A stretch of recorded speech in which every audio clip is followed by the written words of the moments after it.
Hello, my lovely book lovers. Welcome back to Procrastinate with Books. And if I talk about books, the only book that I see every place that I log into any kind of social media, be it BookTube, be it Bookstagram, is Fourth Wing.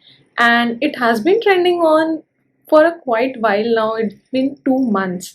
And my initial response to this overall created hype was to stay away from this book for at least 6 months down the line. But when an opportunity actually presented itself, it was kind of hard to say no, and that's why I grabbed it.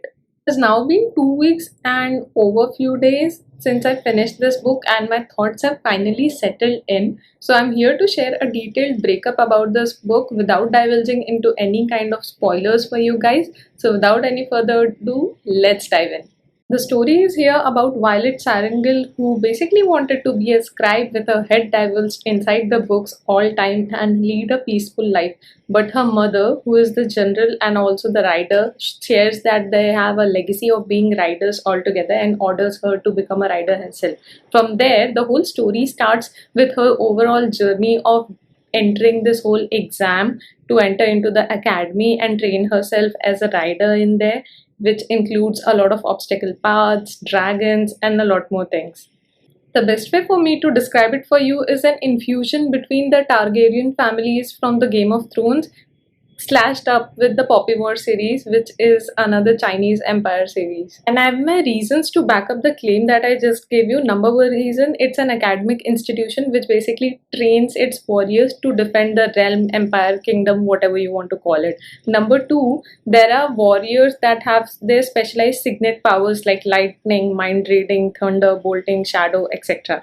The third reason is just like in Game of Thrones, the Targaryens used to be connected with most of them having their own dragons. Here, each rider is connected to a dragon. What's different, however, here is that dragons do speak.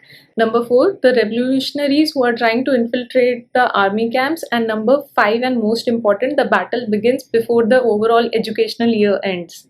Now, I'm not saying that all of this is absolutely same. It does have its differences, but there were themed plot lines that I could pick and see that actually had certain resemblance. Nevertheless, it did not stop me from enjoying this book overall.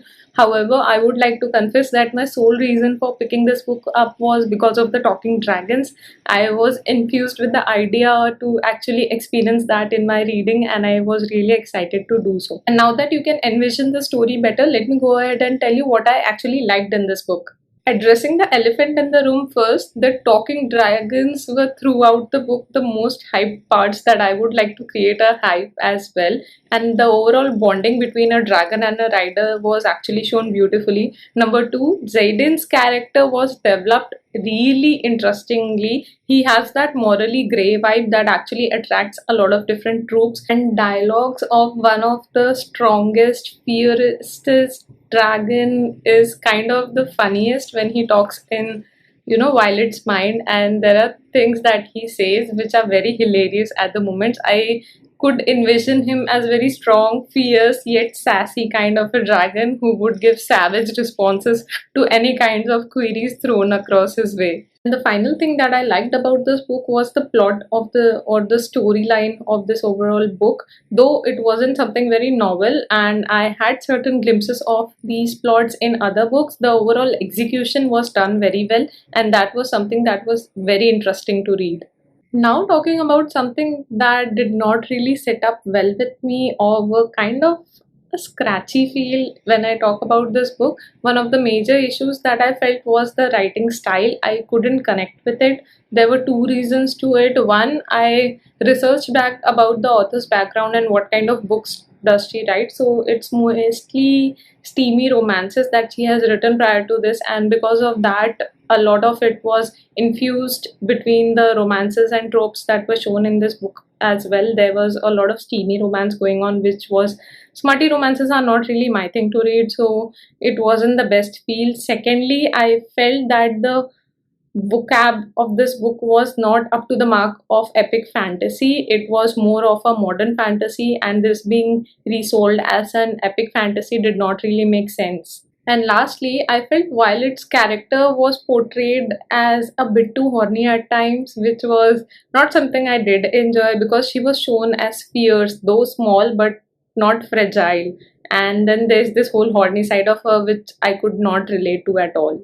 And now, talking about the disclaimers of the book, I have two for you. One, it does not end on a cliffhanger, unlike so many people yelling and rebelling about it and raving about it that it's a cliffhanger. No, it's just a surprise reveal towards the end, and it's certainly not a cliffhanger. So, you might want to keep that in mind. Second, it's an adult fantasy with a lot of graphic, intimate descriptions in there, so you might want to keep your mind open before jumping into this book. And with that, I hope you are able to make a wise decision based on the information provided, whether this book will be a right one or not the one for you guys.